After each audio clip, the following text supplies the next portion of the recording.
Tourist लोग थे, उन्होंने कुछ की डेथ हुई है, कुछ के लोग इंजर्ड, उनके साथ हम सब लोगों के साथ सहानुभूति रखते हैं। तो उस एक्ट की हम जो है कड़ी मजम्मत करते हैं। बाकी रहा कि रामबन में जो सिचुएशन है इस नेचुरल क्लेमिटीज के बाद जो है वो बड़ी दर्दनाक है। इसमें यह है कि ठीक है सर, जो भी हमने कमेटीज कॉन्स्टिट्यूट की, जैसे हमारे सीएम साहब आए, उन्होंने इंस्पेक्शन किया किन जगहों पे कौन लोग अफेक्टेड है।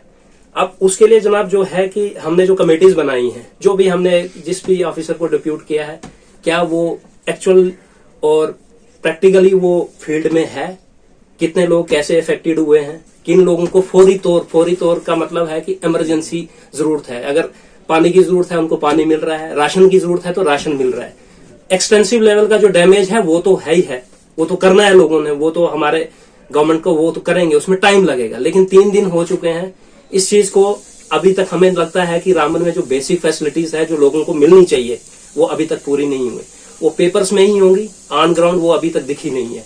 ना तो कोई ऐसा स्टाफ है, ना तो कोई ऐसी कमेटी है कि वो हर जगह जहां पर लोगों को उन्होंने जो फौरी तौर की जो इमदाद है वो किसी को नहीं मिली है। कुछ जगहों पर मिली होगी लेकिन नहीं मिला है, जबकि हम इसको एक नेशनल डिजास्टर की तरह देख रहे हैं।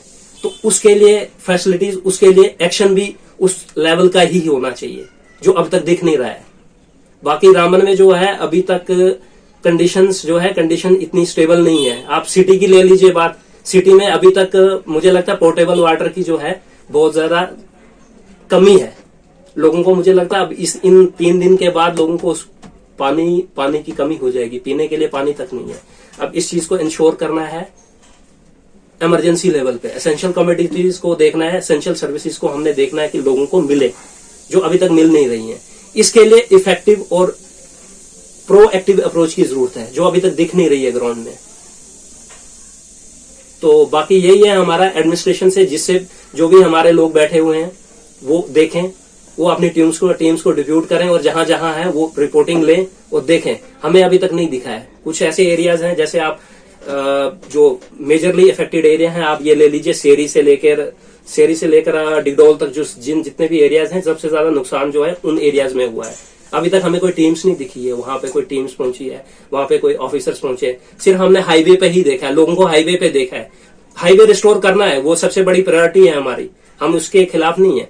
वो अब नेशनल हाईवे अथॉरिटी की ड्यूटी है कि उसको रिस्टोर करना है, उसको कैसे मेंटेन करना है और आगे का ट्रांसपोर्टेशन बाकी जो है पूरी उस पे मूवमेंट को कैसे चलाना है। बाकी अब एडमिनिस्ट्रेशन का काम ये है कि वो जो अफेक्टेड एरियाज है उनमें जाके जो फौरी तौर की जो है इमदाद दी जाए। कहीं सारे लोग हैं यहाँ, 70% हमारी इस रामबन में जो पॉपुलेशन है जो बिलो पॉवर्टी लाइन है। मुझे लगता है इसके बाद उनके पास पैसे खाने के लिए राशन तक नहीं होगा।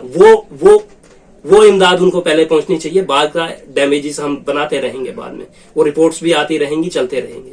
इसी से हमारे आपके माध्यम से ही हमें एक रिक्वेस्ट करते हैं पूरे एडमिनिस्ट्रेशन से ऊपर तक, सेंट्रल गवर्नमेंट से भी रिक्वेस्ट करते हैं कि जो फौरी तौर पे जो है इस पर देखा जाए और ध्यान दिया जाए। आगे बारिशों का सीजन है और इस पे भी एक स्ट्रेटेजी और इस पे भी एक पूरा अमल लाया जाए कि क्या करना है। जहां पे ऑलरेडी डैमेज हो चुका है उस डैमेज को दोबारा उस डैमेज से कैसे उन लोगों को वहां पे बचाया जाए, क्योंकि आगे बारिश का मौसम है।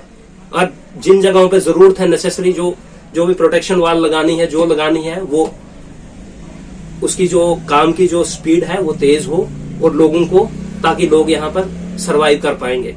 इसके बाद अगर कोई बारिश होती है तो मुश्किल हो जाएगा लोगों के लिए। बस आपके माध्यम से हमारी सर ये एक रिक्वेस्ट है कि प्लीज ये इनका जो रामबन की जो प्रेजेंट हालात है और जो अभी जो प्रेजेंट सिचुएशन में, इसमें देखा जाए कि क्या क्या चीजों की कहाँ जरूरत है, बेसिक्स नेसेसिटीज की कहाँ जरूरत है, उसको रिस्टोर किया जाए, उसको अवेलेबल करवाया जाए और उसके लिए आगे के लिए फ्यूचर एक्शन कोर्स जो है वो तेजी से तैयार हो। यही एक रिक्वेस्ट है।